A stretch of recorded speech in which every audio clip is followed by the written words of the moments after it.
Assalamualaikum warahmatullahi wabarakatuh. Berjumpa lagi dengan saya Unggul Satriadi di acara Bincang Santai. Kali ini Bincang Santai bukan di tempat yang biasa, tapi Bincang Santai kali ini tepatnya ada di Lokananta 2 di Arjuna Bootcamp Cijeruk, Bogor. Nah, karena tempatnya spesial, maka kita juga kedatangan tamu spesial. Ada di samping saya. Assalamualaikum Pak Bahar. Waalaikumsalam warahmatullahi wabarakatuh. Wah, ini susah sekali ngatur waktunya Pak Bahar, tapi alhamdulillah akhirnya kita ngobrol-ngobrol juga dengan Pak Bahar. Pak Bahar, terima kasih ini atas waktunya untuk bisa ngobrol-ngobrol di acara Bincang. Siap. Pak Bahar. Siap, Pak Mul, siap. Mungkin bisa kenalan sedikit nih ke para Ranger Nusantara. Oke. Siapa sih Pak Bahar ini? Wah, gitu, silakan Pak Bahar. Baik. Halo para Ranger FBM, nama saya Bahar, lengkapnya Nur Bahar. Lahir di Tanjung Priuk, ya kan, 25 April 76. Jadi kalau sekolahnya mah di marketing sebenarnya lulusannya. Terus kerjanya malah di TV dulu sempat. Di TV 10 tahun, itu di Trans 7 tepatnya. Dulu TV 7, sekarang di Trans 7. Keluar, masuk ke agency, belajar brand, belajar komunikasi. Ya sampai hari ini sih masih di berkutat di hal yang sama sih. Masih tentang konten aja sih kita ngomongnya ya. Video, motion graphic, desain yang masih ngomongin gitu sih. Baik, nah ya ini Pak Bahar kalau ngomong TV, konten dan lain udah jagonya nih ya. Dan yang paling menggelitik saya nih Pak Bahar selain fokus concern di konten sosial media, di TV dan lain-lain, tapi Pak Bahar juga sisipkan waktu-waktu Pak Bahar untuk apa? Campaigns tentang apa? Tentang bagaimana sih tentang sunnah Rasul, ya, bagaimana mengajak anak-anak muda untuk dekat dengan agama Islam, ya, sholat yang benar. Nah ini gimana ceritanya nih dari urusan yang duniawi hingar-bingar ya, terus sudah sedikit mengarah ke syiar gitu loh Pak Bahar. Betul. Gini, kalau lihat perkembangan sosial media gitu ya. Sosial media itu kayak pisau dia. Jadi bisa buat baik, bisa buat juga ngebunuh gitu. Buat motong buah gitu, buat sayur, buat positif negatif lah. Nah, semakin banyak pilihan, semakin canggih juga dia punya istilahnya kayak sistem yang dibangun sama si pengembangnya gitu ya. Sehingga dia bisa melihat algoritma gitu, kebiasaan orang yang lihat segala macam. Memang menjadi satu perhatian saya dan teman-teman juga ya, seperti yang saya juga lihat ya di MVM TV sendiri kan memang selalu membuat konten-konten yang syiar agama gitu ya. Nah jadi salah satu yang bisa dilakukan oleh kita sebagai muslim adalah mengingatkan sesama muslim. Nah jadi kalau kita biarkan, contoh TikTok itu kan awalnya joget-joget ya depannya. Orang taunya itu joget-joget isinya. Tapi konsepnya TikTok itu algoritmanya adalah ketika Pak Unggul itu nginstal TikTok, terus ada di halaman depannya itu cewek joget-joget, Pak Unggul nonton sampai habis gitu ya, tanpa di skip gitu. Nantinya Pak Unggul akan mendapatkan cewek-cewek yang lain, akun-akun yang kurang lebih sama gitu tipikalnya. Nah, kalau kita biarkan dan kita nggak membuat konten yang menjadi lawan dari mereka, itu akhirnya akan menjadi itu semua isinya. Jadi kalau sekarang kita lihat ya Ustadz Adi Hidayat, bahasa lama segala macam yang dari YouTube di-cutting, dipotong, dimasukin TikTok, menurut saya ya itulah jenis perlawanan yang betul gitu. Jadi kalau kita biarkan, kita istilah gini, kalau gini Pak Unggul, kita nggak harus bikin konten dari awal Pak. Kita bisa ngambil konten yang sudah ada, memang secara copyright dan segala macam jadi masalah gitu. Tapi kalau tujuannya adalah siar, kita tidak mendapatkan apa-apa dari sharing kita video itu, artinya kan memang kita mau menyebarkan kebaikan. Jadi apapun platformnya saya rasa yang penting niatnya untuk apa kan gitu. Baik. Jadi memang ini didasari klik ahanya Pak Bahar untuk membuat konten-konten siar adalah bahwa dengan berkembangnya ini sosial media dan lain-lain yang mengarahnya bukan ke hal-hal yang positif tapi negatif. Nah, sekarang bentuk perlawannya adalah beberapa penggerak, ustadz, kiai yang memang bikin akun TikTok, bikin channel itu ya dan lain-lain, bukan untuk monetize atau dari fans atau itu dalam rangka melawan besarnya informasi yang negatif yang banyak betul, itu gitu. Iya, nah, biar imbang. Termasuk juga Pak Bahar juga seperti itu Iya, ya. iya. Ya mengkipis dengan membuat konten. Nah,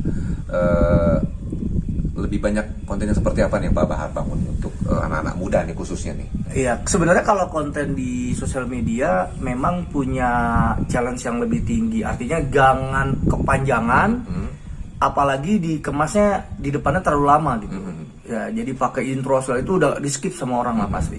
Kemarin di TikTok saya juga buat itu nggak lama, mungkin sekitar 10-15 detikan gitu ya. Saya lihat di satu quotes gitu ya, ingat mati mau bawa apa gitu, pertanyaan gitu ya. Ya coba saya cari gambar kuburan liang lahat gitu ya kan, terus liang lahat itu gambar malah bukan video. Zoom pelan, dikasih musik yang lebih mengerikan gitu ya. Kalau kita tiba-tiba di layar kita muncul itu di awal kan kita jadi ingat mati tuh. Nah terus udah gitu baru masuklah teks itu, quotes itu bahwa mati mau bawa apa gitu kan. Ayo sholat misalkan kayak gitu. Jadi yang simple, pendek gitu ya, langsung ke arah poinnya apa yang mau dikatakan, itu kunci dari keberhasilan konten di sosmed sih sebenarnya kayak gitu. Kurang lebih kayak gitu Pak. Nah baik. Nah, boleh tahu nggak nih, ketika dalam kondisi atau posisi seperti apa nih Pak Bahar dapat ide yang klik, yang wah ini kayaknya bagus nih biar ditonton ya.